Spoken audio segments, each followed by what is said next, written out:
If you have lupus or another chronic condition, your career does not have to take a pause, but your old work habits may need to change. So if you've just been diagnosed with lupus, you can still keep your career goals, but you will want to work differently. And I wish someone would have shared that with me when I was early into my lupus journey. I had to learn a lot of things the hard way. And hopefully today I'll be able to share those things with you and you can avoid a lot of it. So first, if you're still scheduling your workday the way you did before your diagnosis, you're probably losing a lot of your best hours without even realizing it. I'm Dr. Autumn, EDD, and on this channel, I teach professionals with lupus and other chronic conditions how to protect their energy, advocate for their needs, and keep growing their careers. When I was first diagnosed with lupus, it made things complicated, a lot of parts of my life. I felt like I was a passenger in a car that I was supposed to be driving. Everything in my life kept moving, but I felt detached from it all. It was like I was experiencing life and work in a way that was not how I wanted to experience it. And specifically when it related to my work, my career kept moving forward and I felt as though I wasn't steering it. And I did not like how things were. It was like I was experiencing work and even other parts of life like I didn't own it. And part of that was because I wasn't owning my needs.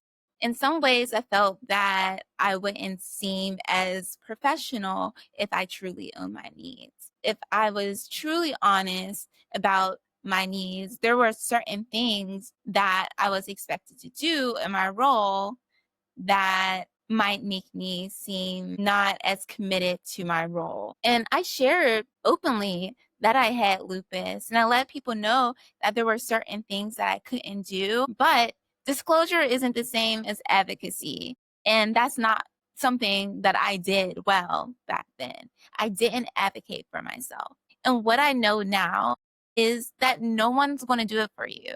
So you have to make space for yourself, for your needs. Once you make it a priority, then others can respond and also recognize the needs that you have. Back then, when I first started my career, I didn't have that skill of speaking up.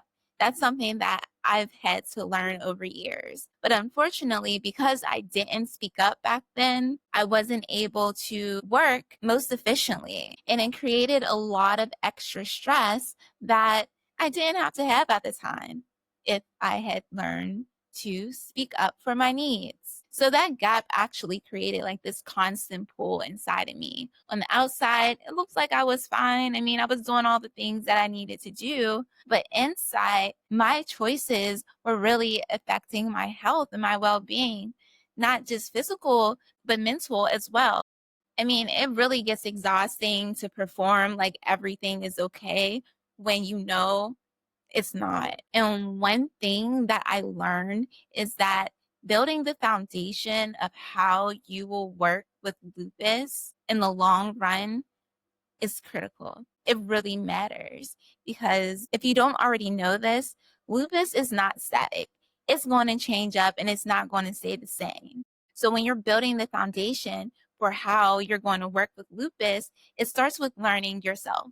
You begin to ask yourself really important questions like, what's happening with my body? I'm starting to notice this about myself. Then you start putting together the dots and you're noticing your rhythms. You begin to identify your limits and what your strengths are. Once I was able to really just listen to my body, that's when I started to get back into the driver's seat again. I didn't realize how intentional I needed to be about it. What I mean is to intentionally bring together health and work and really just health and life. This applies just holistically, really. But when we're talking about work and your career, you have to bring it together in a way where they're not separate because they're not. Lupus is going to be there. I used to think of lupus as being like this separate, annoying guest that would come to the party. And this guest was not invited. I did not want lupus there. But the reality is lupus is there. It's going to show up, and there's nothing that I can do about it. Really, I just wanted to throw lupus out the window and say, don't come back. I can't do that. But what I learned is that lupus is a part of my life, and lupus is not going anywhere anytime soon. Lupus brought a lot of insecurity for me, where I just couldn't really truly embrace it. Once I realized that lupus is not going anywhere and going to be chilling at the party no matter what, that's when I realized that I had to embrace it. And like I said, the insecurities that came with it, lupus just brought it to the surface.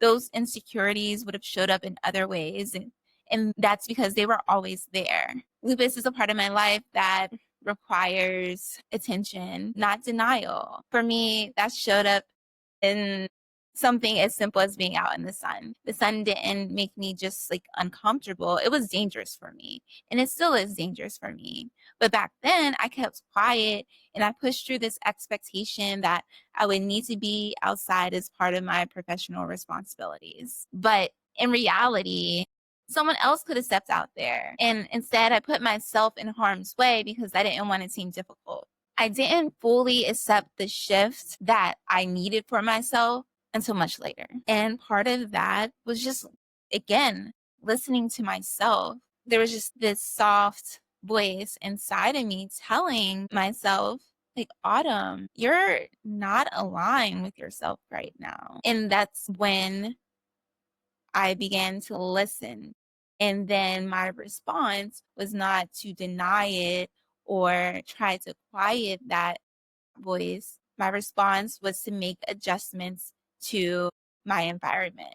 So that meant adjusting my work and how I did things to what my reality truly was. I'm living a life that is different than most people. And instead of pretending like it's not, I began to bring together my career and health in a way where they're not separate. And getting in my head that I was not lowering the bar for myself, but in reality, I was creating the conditions that allowed me to work confidently and productively. I didn't want to have this constant negotiation happening inside my head between like what my body needed and what I thought my role demanded. It was my flares that were coming up for me that reminded me of what that fear, or what maybe I can call the disappointment of not working like everyone else, cost me. When I didn't speak up, I wasn't protecting my credibility. I was actually undermining it, because I'm saying that these things are issues, but I'm not advocating for myself that they truly were. Once I got it in my mind that accommodations aren't about being weak, I started to see them as being a strategy. Collectively, they're a strategy to work most productively and to honor my needs. I started looking at other areas where I can make some adjustments. So brain fog is a thing, and I needed to create systems that would allow me to work well. So I created systems like taking notes. I could be found everywhere in the office with my notebook. Also, I'm continually updating my schedule. I make sure that my schedule allows my workload to be manageable. I will move things around. I will schedule intentionally based on the assignment and what my needs are and what I expect the demands of those assignments to be. And once I was able to be more intentional about how I work after learning the way that I needed to work, that's when my career started to work more for me instead of against me. And that was kind of like a domino effect where my overall well-being was improved. So when you're listening to your body and you're making changes to your routines, it's important that you're tracking your energy levels, because fatigue is a real thing. So initially, I didn't track my energy levels in any formal way. It was more of just an observation more than a strategy. I would just notice, like, oh, I'm feeling more focused now, or I'm feeling a bit drained. And then I wasn't really very intentional about doing anything with that information. It was kind of like having these various puzzle pieces and not realizing that they all come together to form a picture. So years later, when I met with a functional medicine doctor, she gave me an assignment to begin tracking not my energy, but other aspects of my life, like how I was eating and how much I was drinking, and like just just tracking what I was doing, which was super helpful. But it made me think about my energy levels. When does my energy peak? So I would make note of it. When am I lacking energy generally? And it wasn't all over the place. There's actually real patterns there. Having that clarity shifted how I work. So I was able to stop interpreting those dips in energy as something that was just an issue with my ability to do work, but I started to see them as signals that I could plan around. By aligning my schedule with those rhythms that I noticed, I was able to protect like those peak hours for meaningful work, and then give myself time to recover by doing smaller tasks that didn't require as much of my energy. So it's about not ignoring your body, not just observing it, but being intentional so you can more confidently lead your career. Everything that I've shared, integrating my health and career, asking for accommodations, and paying closer attention to my energy levels, those are the building blocks of what I now call the LUPE framework. And if you don't listen to your body, your career may suffer. And lupus will teach you the hard way. So I would say just get ahead of it. And that's why I developed LUPE, because it's an easy way just to remember how to make sure that you're okay and also be productive at work and other parts of your life. So just starting with listen and learn. The L in LUPE is about allowing your body to be your teacher, because everyone is different and everyone's going to have different needs. So allow your body to teach you. Next is you, understand. And understanding means doing your research and finding what resources are available to you. And then once you know that, plan, build your life with your health in mind. But since we're talking about careers, make sure that you build your career with your health in mind and engage. Speak up with confidence so your needs are seen, and not only seen, but supported in whatever environment that you're in. So let me ask you this. Is your career leading your health, or is your health leading your career? And this is a loop. It's not health versus career, but health with career. But you do have to work differently. If you want help taking those first steps, I created a free loop starter guide. It's a simple step-by-step resource to help you start protecting your energy and building a career that works with lupus instead of against it.